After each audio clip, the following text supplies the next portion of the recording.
My theme song.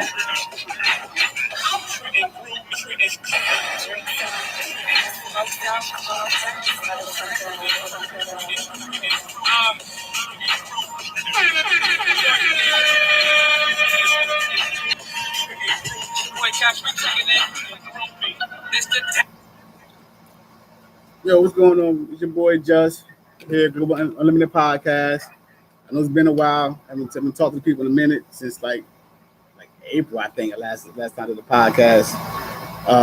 With the pandemic going on, falling back a little bit. But today, as always, I got a special guest here with me today. As you see, we're going virtual. I'm at the library, and she's at home relaxing, drinking her coffee. She's an author. She's a poet, and as well as a stage writer, screenwriter, right? Yeah, playwright. And we tried to set this interview up a while ago, so it's been almost about a year since we tried to set this interview up, and we met at the War Memorial Building. That is correct. So there's been some struggles, but the new show we got today is Edna Roman. What's going on? How you doing today?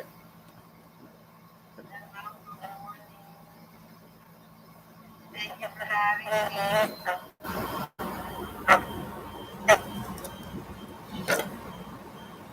Say again? I said good morning. Thank you for having me. I appreciate being here today. Oh, no doubt. No, it's my pleasure. Like I said, it's been a long time coming. I said we was it Marcella that introduced each other to us back in at the War Memorial? Miss Mello. Yeah. Right, Miss Mello. Yeah. So how did y'all meet? Like I know she's a poet. So how did y'all actually meet? She was in my play. She was part of my cast. Okay. So you already did. Right. When did you do the play? What was the play? Oh no, I remember telling me she was rehearsing. She was practicing for the play. Right. So, and this is back like October last year, I think, right? That is correct. October 2019. That's when the play moved. That's when we had the play. I was introduced. I don't know her that long at all. Mm-hmm. I was introduced to her by Todd Evans, who is a poet, screenwriter. He's part of the Don Evans Players. And I reached out to him. He was in my play. I needed a few people, and he introduced me to her and another lady to be in my play. Yeah, actually, I know Todd Evans. I interviewed him. He also he came to my comedy show. He opened up one of my comedy shows for me last year as well. Oh, okay, Todd. In fact, it was January this year. He's awesome. Very talented. I admire him. I respect him so much. He's so dedicated. And I'm very grateful to have met him. So yeah, definitely. Yeah, he's like I said, he's a good dude. I met him about a couple years ago through a friend of mine, James Graham, also who does poetry. They was doing poetry down at the Trenton Public Library on Academy Street, and that's why I met Todd at. And then, like I said, he did this one poem. It was crazy. He was telling a story about him and his dad, and he was growing up and everything. And his dad made him get him a job. Like it was a funny poem, so it was real good. Right. So, but yeah, he's a good guy. So we're here to talk about actually these two books. I know you got a third one that I haven't read yet. I actually have four. Four books, okay. Well, my last one was a poetry book. All right. So that's called Fresh Ink. Gotcha. So, I mean, I got to get the other two then. I need the other two books. You do, and I'll make sure you get them. So let's start with the My Life with an Addict. Right. So was this the first one you wrote? Actually, no. I'll tell you how that went. I wrote a play to honor my nephew's wife who passed away from an overdose. Right, you talk about that. You talk about that in the book as well, yeah. So, right. The first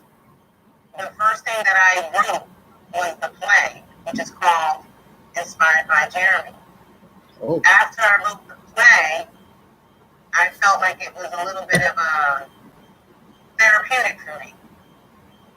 So that inspired me to write My Life with an Addict, because I figured, this was really good for me to write regarding my nephew's life and his death, and that was good for me. So that's why I decided to write My Life with an Addict.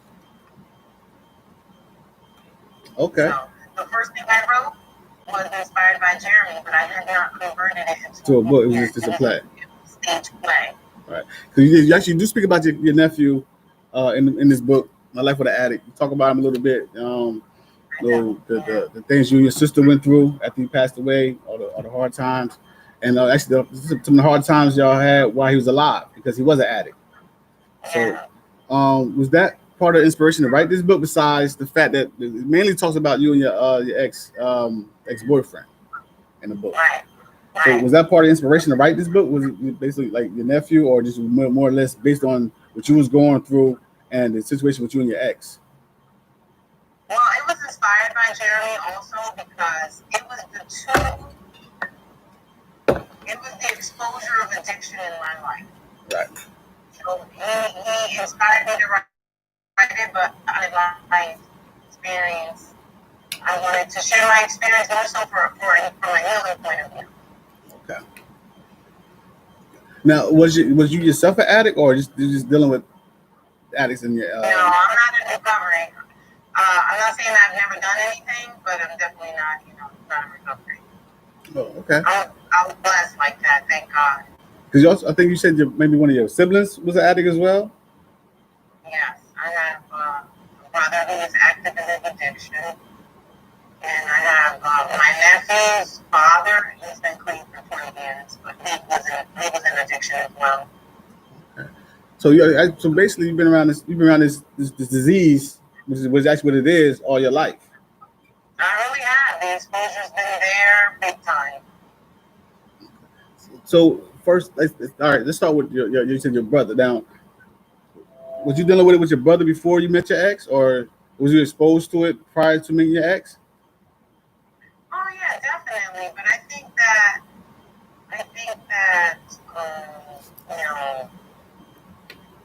being exposed to it. Yes, I was exposed to it, of course, with my brothers. But I ran from it. I moved to Miami. Oh, you went down to Florida. Okay, trying to hide from it. I didn't know that's what I was running from. Okay. But I was like, I want to leave here, and I went out, and I left here, and I moved to Florida. I lived in Miami. So you moved back from Miami. That's when you met your ex. I met him. Oh, actually, yes, that is when I met him. Yeah, that was like. But we didn't get together until like 15 years later. But I met him when I originally came back from Florida. Okay, so it wasn't a right away thing. It was something over time. So it wasn't a relationship that happened right away. It's something that happened over the course of time. It happened later on, because I didn't see him after I stopped working with him, and wasn't interested in him when I worked with him. It was just like, oh hey, how you doing? But later on in life, we bumped into each other, and so what changed? What was you interested in when you ran into him again down the line? It was just where I was in that, I was in that space, I guess. I wanted to be in a relationship. I was open to a relationship. And we met, and it was just fun. It was a whole lot of fun at first. And you mentioned in the book that at first you didn't notice none of the signs. He didn't show any type of attitude about any type of things about him being an addict, or he drank occasionally. So he kind of disguised his addiction to you at first, right? Yes, the behaviors were there in hindsight. Oh, okay. Personality-wise. Right. But I didn't notice it. I just saw all the good things in him. You were blinded by love, basically. Yeah. Besides, because actually, you also talk about the book that you got a lot of warnings, like a lot of people that knew him, that knew you, and constantly warned you about who he was, and you just like totally disregarded it. Yeah, I would say I disregarded it. Maybe, this is how I dealt with it. I took it to him, and I said, hey, listen, I bumped into Justice the other day. And it wasn't. I don't know him. Don't tell him. Exactly. And that person said that you did this, and that. And this is the great cover up. You did it very well. I think about it. You know, I thought about this. He said, yeah, that's true. I did do that a long time ago. But I've been clean for 15 years. I'm not denying I ever did that. But it was a long time ago. The big speaker. So, how long y'all was actually in a relationship? How long y'all was together? About 5 years. 5 years. And so, how long did it take for him to start showing signs that he was? I mean, he was an addict, and start doing things differently when y'all first got together. How long? Yeah. Is it soccer over there? 7, 8 months in, maybe. But y'all was together for 5 years, though. Yeah, but we didn't live together the whole 5 years. We lived together 2 years. Oh, okay. Okay. So what is it? So 7. You really get to know the person once you live with them. Exactly. You get to know a whole lot more about them. Believe me, I definitely know. I understand that. So once you started seeing these signs and the symptoms that he's an addict, I know he had this disease. What was your thoughts? Like, what was you still trying to do with him? Were you trying to save him? Were you trying to help him, or was it? Yeah, I was trying to save him. I was trying to save him. Why? After all the warnings and everything that people was telling you. Say it again? So after all the warnings and everything people was telling you, what made you want to save him? Because when people told me about him, he had not demonstrated any of that to me yet. When people told me things about him. Yeah, you got keep talking. I'm listening. Oh, okay. When people told me stuff about him initially. Okay, when we first got together, people did tell me stuff about him. But he said to me, yes, that's true, I did do that. But that was a long time ago. I've been clean for 15 years. I was like, oh, okay. I believed him. So, I mean, I just understand because you'll take his word first, because that's just your man. You know what I'm saying? That's your companion. So you're gonna definitely take his word first, and which is understandable.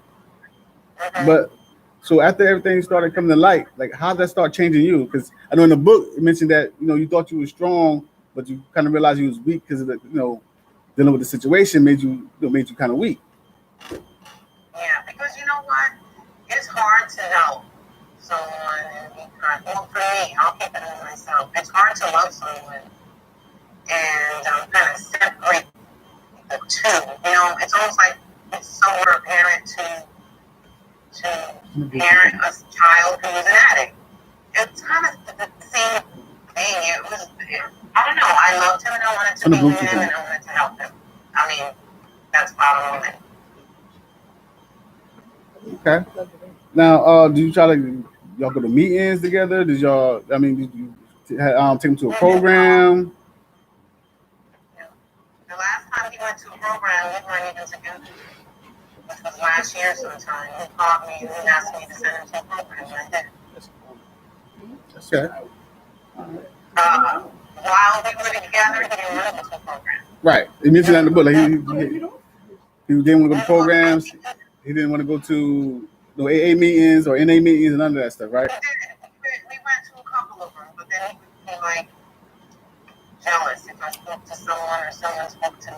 He didn't like it.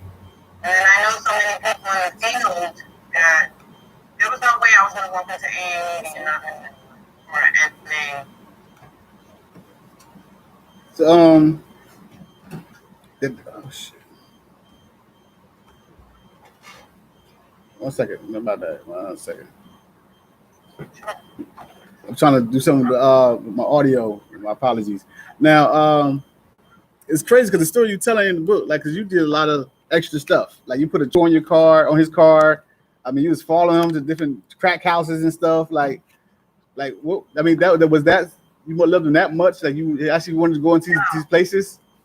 No, I don't think that was love at that point at all. I think it was, he had this public persona, and he still does. If you don't know him well enough and know him personally, you will know that he uses drugs. Oh, okay. He's up very well. He dresses sharp. He has very good things about him too that I could say.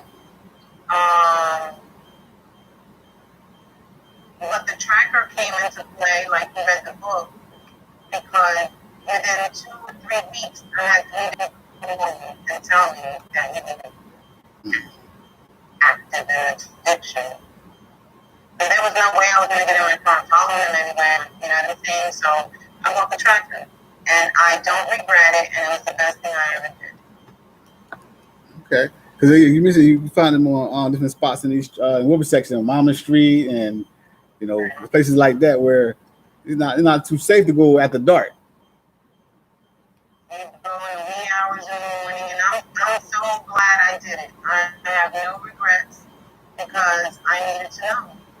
And that kind of gave me, when you think someone is one thing and then they turn out to be another way, I'm the type of person in a relationship that I will dedicate myself to a person. And right. There's certain things that I won't do today because you live and learn. I live and learn. And there's a certain protection that I give myself, protect myself.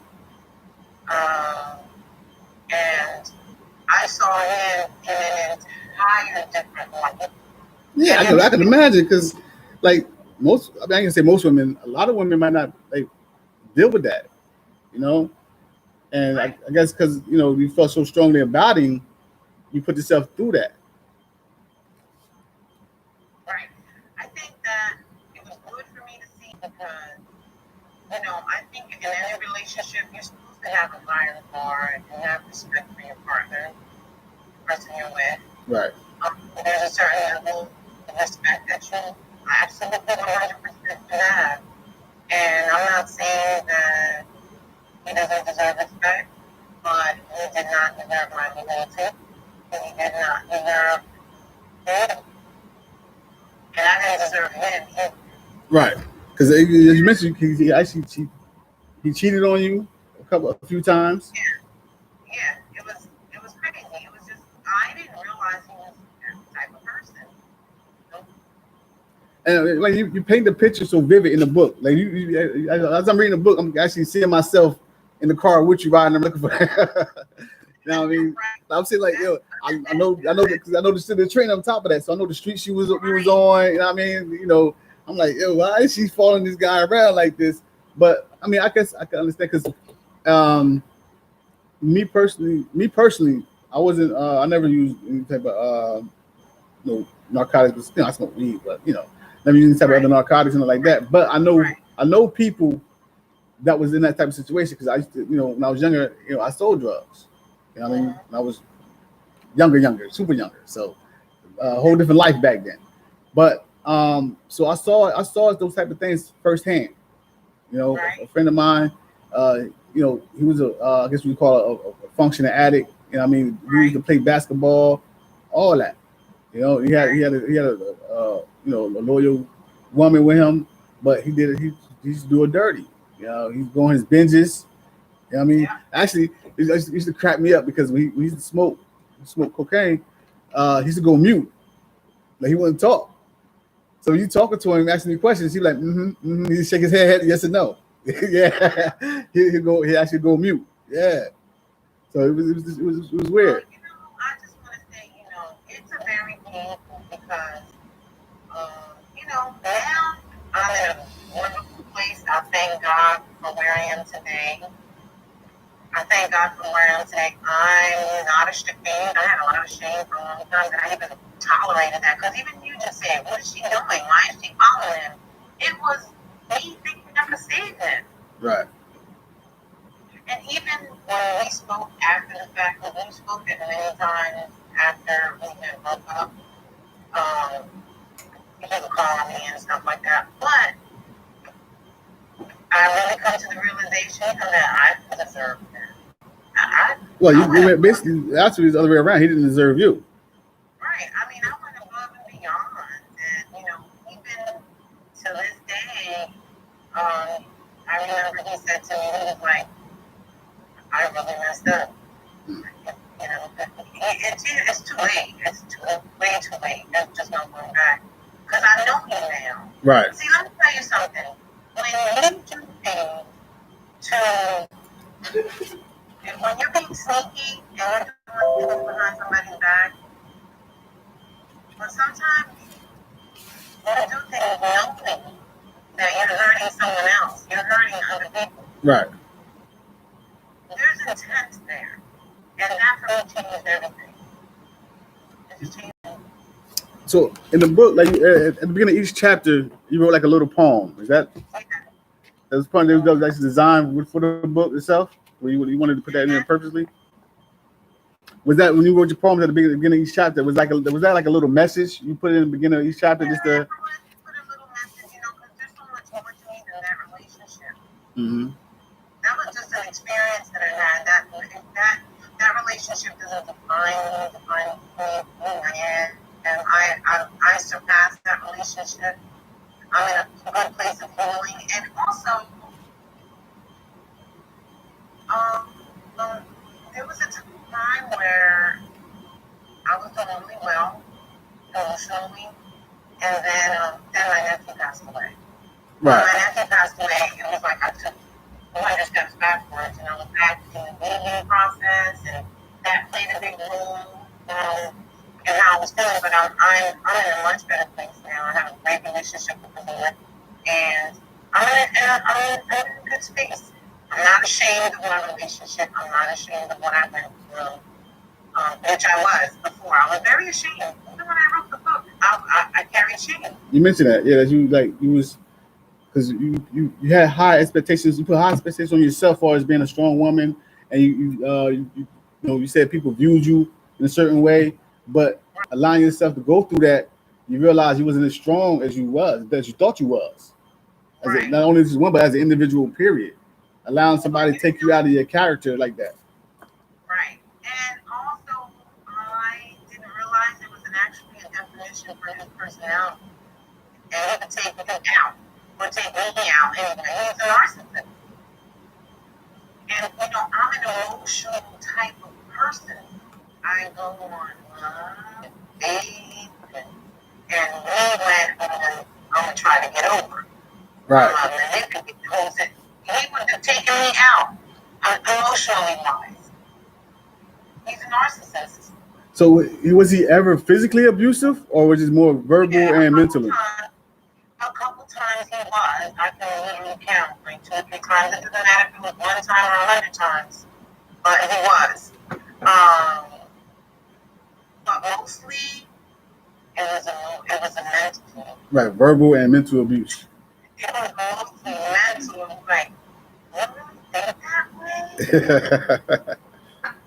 It just used to be I was boggled for a minute. It really was unhealthy, very toxic relationship. Right, like people don't understand that it's not only an addiction, but it is a disease. It is a disease. Like I said, I've seen people go through it several times. Like growing up, what I'm saying, I grew up on one of the baddest blocks in Trenton on Fountain Avenue. For those who know that era, you know what I mean, there's a lot of stuff going on that street, so I saw a lot. And I have family members as well. You know what I'm saying, using drugs and stuff. So I mean, it was there. Like I seen it. Not until I got older that I realized that it is a disease. Like it's something that you just can't let go of, because using drugs can extend from other situations, like mental health issues, physical issues and things of that nature. And people turn to drugs to try to cope with those issues. Right. So, talk about mental health. Right, definitely. Real quick before I got another question in my head before I forget though. You have the book in front of you? I do. Can you go to page 44 and read that poem for us? Oh Yeah, I like that one. The way that you do? Yes. That's interesting that you picked that, and I want to know why. But I just don't. I mean, it caught my attention. Like it's something about the words that I love. You know what I mean? So okay, thank you so much. It's called the way that you do. Still love the way that you do. Your room is full, but you only see your love. That meal you cooked is just for your love. The way that you love, you know, the way that you do, it's you. And I'm going to tell you why I wrote that. okay. And that inspiration came from many years ago. My friend that lives in Florida, her uncle was like a mentor. He would work with a man. He's actually on that page. Okay. And he said to me, Edna, you know, you're love. You're a very loving person. And you never stop loving the way that you do, because one day you'll find someone who's going to embrace you just the way that you are. You're very attentive. Stay who you are. Love the way that you do. So that's how I wrote that. Okay. Well, he knew what he's talking about. Yeah. Now, through your trials and tribulations with him, did it inspire you to start your own nonprofit, or that's something you wanted to do prior to you meeting him? Oh no, that's something I wanted to do way prior to meeting him. And what's the name of your nonprofit again? Yeah, the name is Encouraging Recovery. Okay. So you got your own program, you got the building you operate out of, or is more one-on-one counseling? Right. I will be in brick and mortar this October. We have October I'm in, but I believe we're having our grand opening for Encouraging Recovery in late January, early February. Okay. That's what's up. It is. And so Definitely a good thing. The detox facilities into rehab. Okay. So how long have you been helping people get into programs and rehabs? Like, has this something been like a passion, or like all your life, or because you've been around this problem for years, or is it something that you really can't forefront because with your nephew passing away and then you going through the situation with your ex? Was that something that really pushed that passion to the forefront? Yeah, I did step it up a notch after he passed away, but it was already in existence. I did kind of step up, made it a nonprofit with an LLC, and after he passed away, I kind of went in, full steam ahead after he passed away. But no, I wanted to do this a long time ago. I've been in the field of addiction in an administrative capacity for a very long time. And I worked at Trenton Treatment Center for a long time, and I worked at the Methadone Clinic. Oh, okay. I worked at Family Guidance Center, and it's interesting because, when God says, this is what you're going to do, that's where he places you, because when I went to Florida, I was running from that. I was running from knowing my brothers were involved in addiction. When I came back, I got a job at the Methadone Clinic.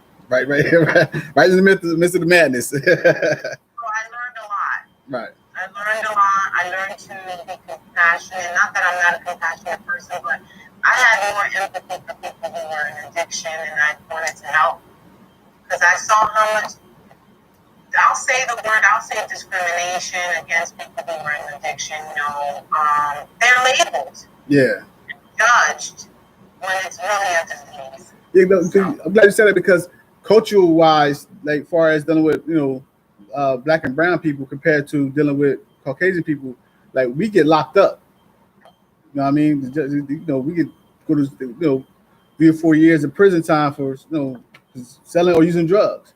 Where other people, other cultures, they go to programs, they get help. Yeah. You know what I mean? Yeah. So it is a big discrimination and big cultural difference when it comes to this drug pandemic. Right. Well, even more so now with the pandemic, yeah. Right. I would agree 100% with you, yes.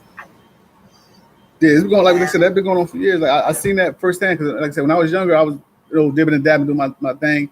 And when I got my first time getting locked up, they asked me, what I wanted to do.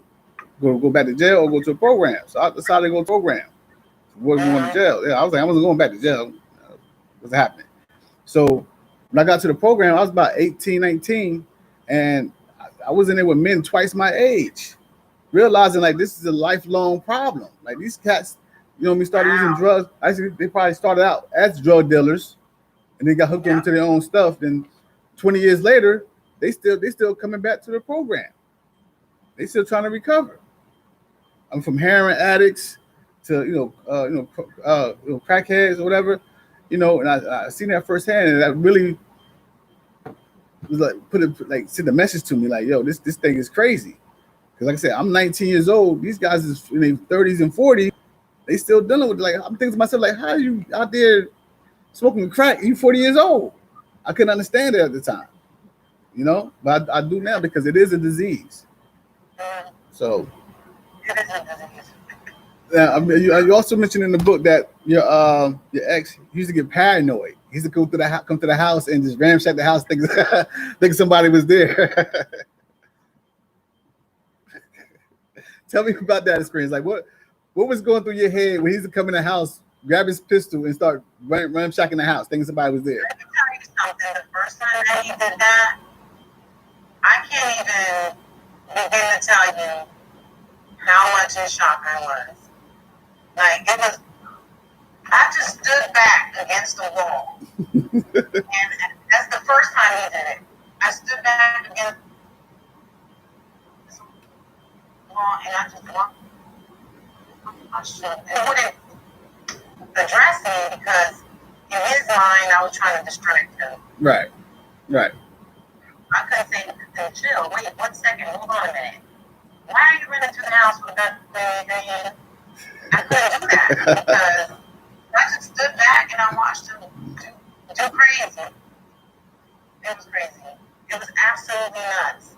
But, in hindsight, now knowing all of that, going through all of that, there is never in my mind, not one time ever, did I stop and say, maybe when I'm home, he brings someone to our house. Never. Oh. That doesn't occur to me to think something like, I just don't come from that. Right. When I leave, I left home, secure the home, and your own whatever. Never would I think to myself, oh, he must bring people to the house. But he thought that, and it's because he did it. Later on, I realized that that's what he was doing. Because why would you go through the house, checking the house to see if somebody's in the house? Like, what normal person thinks that? He was all in the shower and everything, looking for people in the closets and. What in the world? Who does that?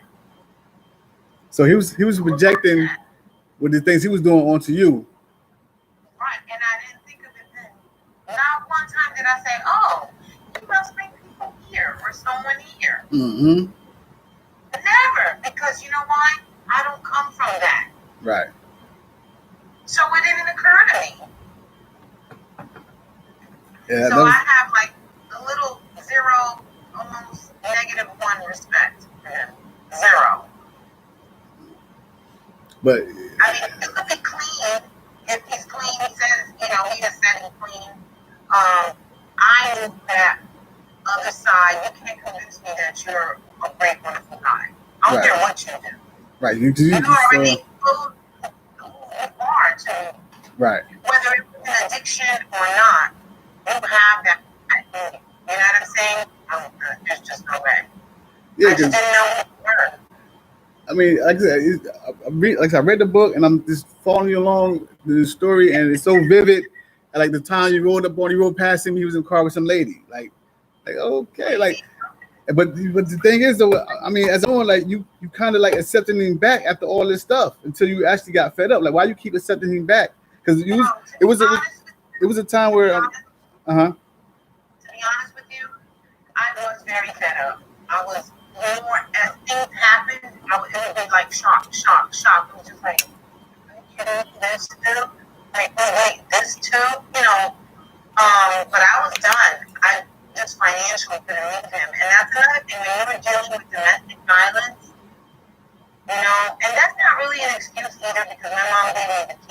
house. She said, when you get real tired, when you real fed up, just in case you gotta leave at 2 or 3 in the morning, just keep the door. You can come here whenever you want. So I always had to get to my mom's house. And your son's house, you mentioned the book. You stay at your son's house too. And my son's house too. With my son, I try to hide things more. Right. A little bit, you know. But yeah, I mean, you know, when I got fed up, really fed up, and financially again, I wanted to be on my own. I couldn't wait to live alone. And I strived for that, and then finally I got that. So. You did. You mentioned that you did because you was doing a form of meditation. I forgot what it was exactly. I was doing Reiki. Reiki, yes. Now, how was that? How's that whole experience? Matter of fact, if you can just explain it to the people a little bit, because I didn't know what it was at first until I read, got more into the book. Okay. But explain to people what it is. Okay. So Reiki is absolutely awesome. The person that I did it with is local in Trenton. She is a wonderful lady who I have grand respect for. She taught me a lot, and we did Reiki together. She's a Reiki master. She's been doing it for 20 plus years, if not more. Okay. And she is a Black lady, African American woman, older lady, 84. And what Reiki is the energy of your body. You know, we are energy. Right.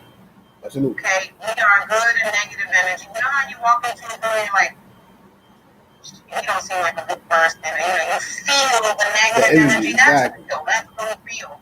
And so, really, truly, she didn't even have to touch me. She would place her hand right above my heart, maybe, or place her hand right here. And she has so much energy. It's such a beautiful experience that I can't wait to do it again. We haven't been able to get together because of the pandemic. Right. Yeah, but that's what it is. It's removing energy from the core of your body. Like, from the core of your body. And that did so, like, I cried a lot the first couple sessions. I did, like, an uncontrollable cry. Like, you can't even stop yourself. Yeah. Yeah, you mentioned that. You cried. Almost every session you cried, like, real heavy, so. All that emotional energy you letting go of it. I can hold it, you hold it, trying to suppressing will kill you. Yeah, it will kill you, yeah. And that made me go to a completely different place, really. I love it. Okay. Yeah, it was I-K-I. People should look that up. Yeah. When I read it, I was like, oh, I thought about it, like, okay. And I wasn't, as I read more, I understood what it was as I got to this. I think later on in the chapter, you actually got into detail about what she was doing with you and everything, how y'all was meditating, and the energy and all that. I was like, okay, that's a good form of release, positively. You know what I mean? So, because like I said, I work with younger people. You know what I mean? And we want to go back to your nephew a little bit because he started using drugs at an early age, correct? Was there any issues that he was having that turned him to those drugs, or was it something he started doing as a recreational, or how did he get into all that? He was predisposed to it. His mother was an addict. When he was born, he got heroin. So it was in him from the very beginning. So that. I always talk to him and say, you can't try anything, the trigger a monster in your body. Right. It's like, really? I used to talk to him about it, but, there's influences out there, and there's a lot of them, and other family members, too, not just, my brother's active in addiction. Currently still active? My oldest brother is, yes. Not his father. Right. My oldest brother. And the area you hang with, you're with, what you're But he was predispositioned to it. Okay, so he was born in that with that condition, basically. Yeah, because okay. So, and like, I know it hit you hard because y'all was real close. You have to talk a lot, and then I know you used to take care of him. You're getting choked up now about it. Talking about, it, I can see. It But crippled me. I'm telling you, it just stole me. I cannot believe he's not here.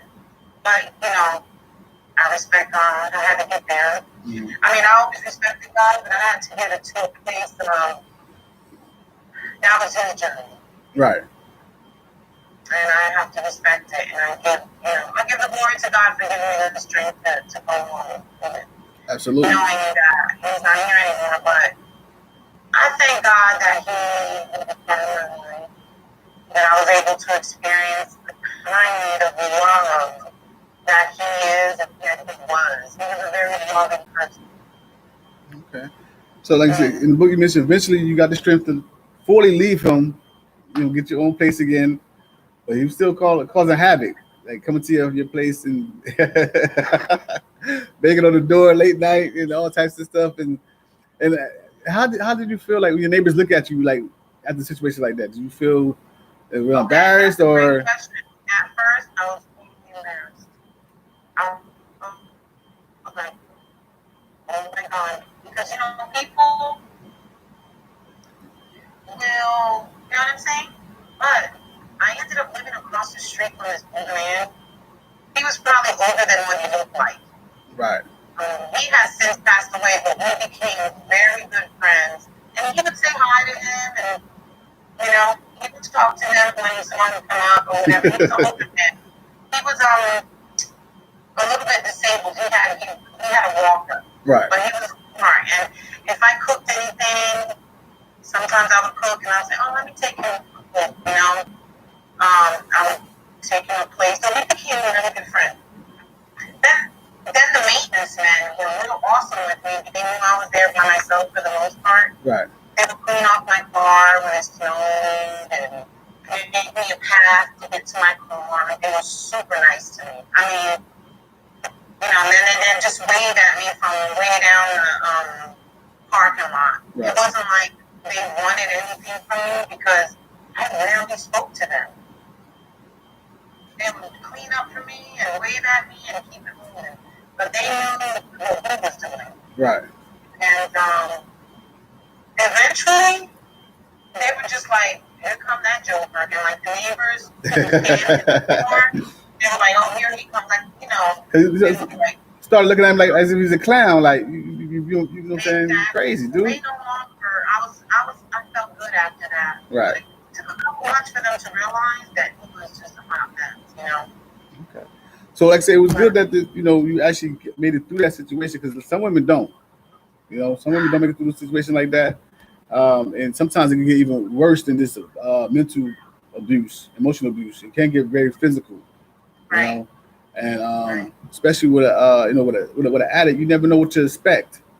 Them times he came in the house, he could have shot you, looking for somebody else. So you never know what he could have done. Right. So definitely, my hat goes off to you as a woman. You know what I mean, being able to deal with that type of situation and make it through it. I love this book. I need you to sign these for me too. I meant to ask you the other day. No, you ain't signed neither one of them. But that's all right though. I'm dead serious. I'm looking at them right now. No signature at all. I meant to ask you that when you first gave them to me, but on page 2. No. We'll take care of that though. Don't worry about it. Now, I'm halfway through Betrayed, so I'm not gonna really talk about it, but it is a good story though. So whoever haven't read these books yet, make sure y'all pick them up. This is Betrayed. So I'm halfway through this one. It's a good story. Also, you write so vivid where you actually see yourself there as you as you're reading it. Because I know, like I said, I know the streets. That you know what I mean. I know the area when you talk about like on Parkside, up in Parkway, and all that. So I know the whole area. So it's like me being there, seeing the whole situation. Right. You know what I mean? Right.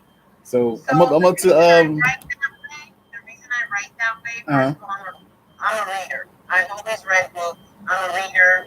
I can tell you the first book I read from when I was a little girl, and I am a reader. And I loved reading a book where I could literally place myself in. Right. You know, like Oprah Winfrey says, you know, you can travel by reading. Absolutely. Absolutely. You can read, you can literally see yourself there. So it was very important to me to write all those little adjectives and make sure that you got a feel for where you were, the feeling of the air, the cold air. Cold air, yeah, exactly. Especially New Year's, you mentioned New Year's because it is frigid. Especially was it not last year or maybe 2 years ago? It was like real cold outside, like -2 degrees.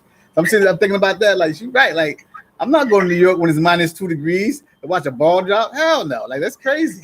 That is not on my bucket list. Not at all. But you can picture me sitting down, having my cup of tea, looking out the curtain, like that was real. You know what I mean? Yeah, absolutely. Absolutely. I placed you in my living room. Absolutely. From the front, from the bedroom to the bathroom to all the way to riding across the bridge and all that. Like I was there. I was there with y'all. You were there. Yes, I was. Before we wrap it up, I'm gonna see if the kids got any questions they want to ask. Anybody? No, they shy. I know they're not shy when they're in school. Oh, children there that can ask questions. Yeah, they've been listening the whole time. Yeah, they've been here the whole time. Interview? Huh? No.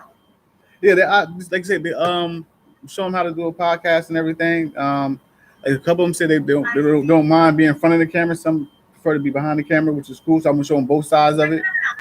Can I see them? Yeah. Start this side. So the wave real quick. Quay. That's Quay. Hi. We have over here we have Star. Star. And I'm bad with names. Maje? See, I'm bad with names. I'm sorry. Then we have who else we have down there? We have y'all gotta help me out here. I'm bad with Kayla and Nave. They also they down the other end, acting like they're real quiet. Wave to the camera, say hi. Hi. Hi. You know, it's really important, honestly. Are they watching this? Yeah, they watch me do the interview right now. Yeah. Okay, so you know it's really important because I plan on going to a couple of schools in the area and actually can work with them. See, they're like they shy, but so yeah, we have a couple sophomores and a few seniors. Actually, they graduated this year, but we graduated. 11. So we got a couple sophomores and juniors, a couple juniors. Go UNH High and Trenton High. You're sophomore, right? Yeah, so sophomore, junior, seniors. So we got a few kids here that's actually in the seniors. You'll be seeing this year, right? So you definitely you should hopefully you'll meet them. You know what I mean? So. Well, that's what I was gonna say. That I'm in connection with I'm in the works with someone to go speak at a couple schools. Okay. Because I think it's so important, especially for our girls. Actually, for the guys too, because a lot of times the girls, and I'll keep this to myself. It was normal for me when it was an addiction because in my brain, I could save him because I have addiction in my family. I was like, I'm never gonna let him. I'm never going to leave him because of this. Right. I love him. So I'm supposed to stay. No, I wasn't supposed to stay. No, you wasn't. I wasn't supposed to stay. I could save me. You're supposed to get out of Dodge after you got the first warning. That's what. For sure. But you know what? Some people, like myself, I'll take it. No. I wanted to save him. Right. I mean, nothing wrong with trying to want to help somebody, but like you said in the book, like you can't help somebody that doesn't want to be helped. You know, he didn't want no help. He just wanted just to use you as long as he can. Tolerate, for me to tolerate, right? You know, I mean, you mentioned that you lost friends behind the whole situation. You know what I mean? You know, he made you distance from his family because he didn't want you talking to them. You know, he didn't want you going out because he think you was cheating on him. You know, he was very controlling. So the whole situation was in the eyesight. The whole situation was all negative for you. Like everything was the whole relationship was negative. It was terrible. But you made it through it though. Like I said, some women can't say they did. I thank God. Every day, something will trigger a thought. Someone will say something or something, and I get to say thank you to God every day because I can't tell you how grateful I am that is over. Yes. How can you want to, like I told you that you had called me and said, that you were sorry and we meet up in there. No. I mean, no. We're not going to entertain that past. Absolutely. Let's say you want to. It's called about it's progress, not regress. Amen. So you definitely want to go back to that same situation. Nah. Yeah. Nah. And I wanted to mention about the boys because I'm talking about the girls. Right. Telling that the girls, yes, we do deserve to be treated well. We are queens. We can say no. Absolutely. When uncomfortable, we can say no if it's not, if it don't feel right, it's usually not right. Mm-hmm. But for our boys to be conscious that we come from a background, we're from the city of Trenton, but I'm from Trenton as well.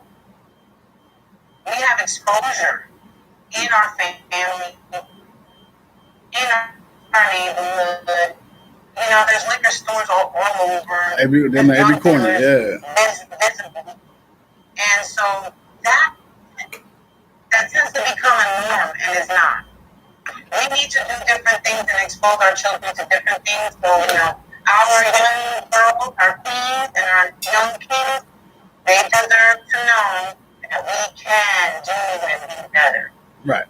Just because we're from the hood, don't mean we have to be in the hood and stay in it. No. Absolutely. No, we need to do better. You need to do, they said you want to do better, be better, and get out and expose yourself to different things, positive things. You know what I'm saying? Like, growing up until I was until I went to the program, basically I was like 18, 19, all I knew was Trenton. That's all I cared about was Trenton until I got out of Trenton and saw other stuff going on.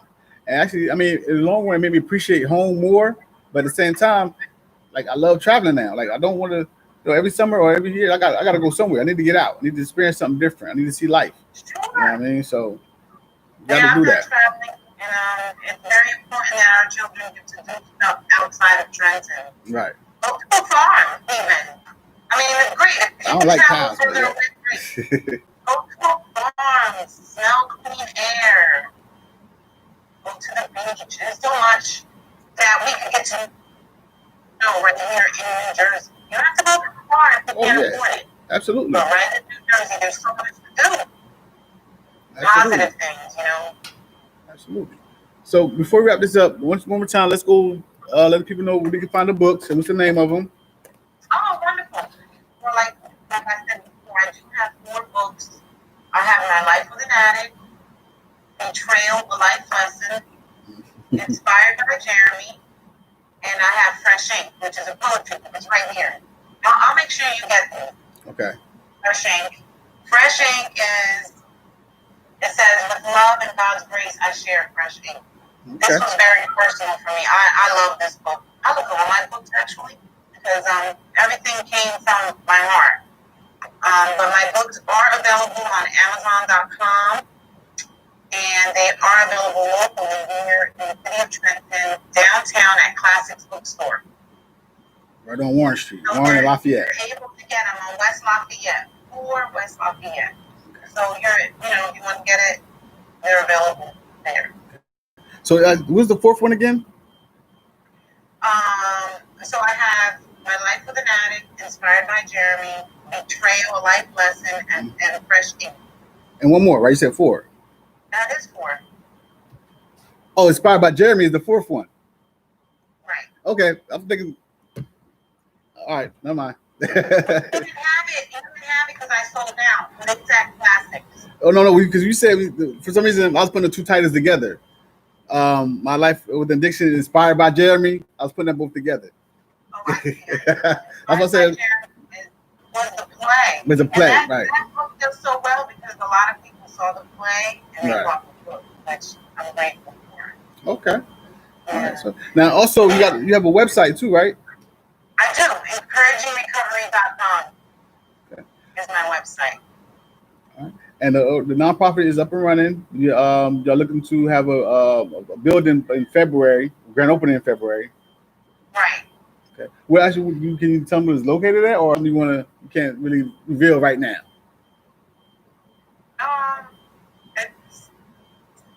I'll tell you later.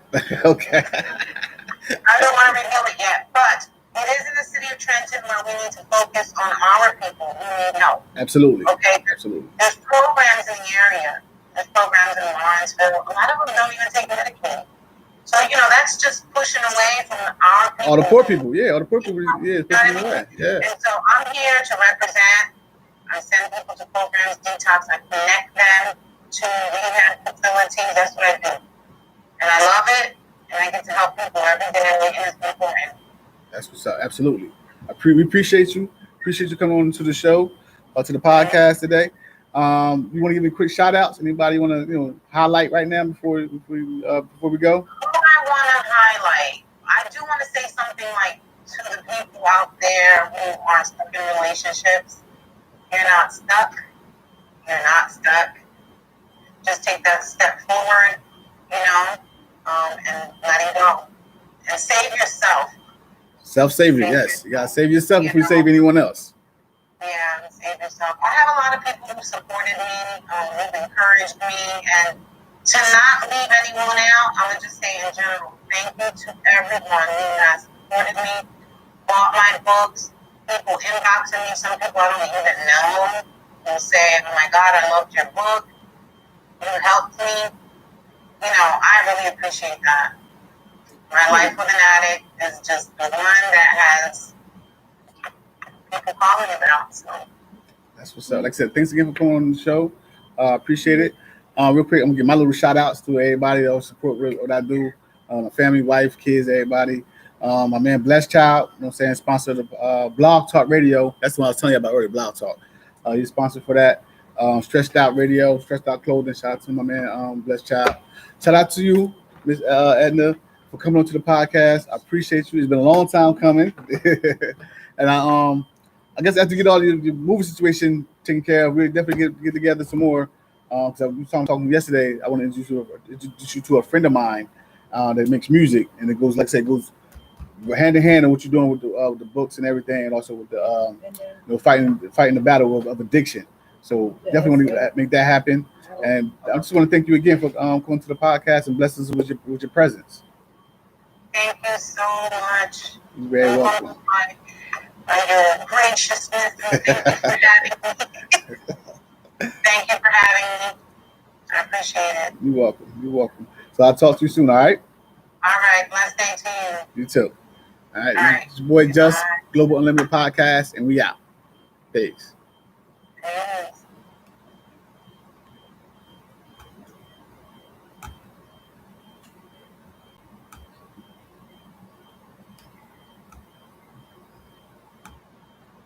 All right. Any questions? No. In fact, come over here. Everybody come over here. Right on this side.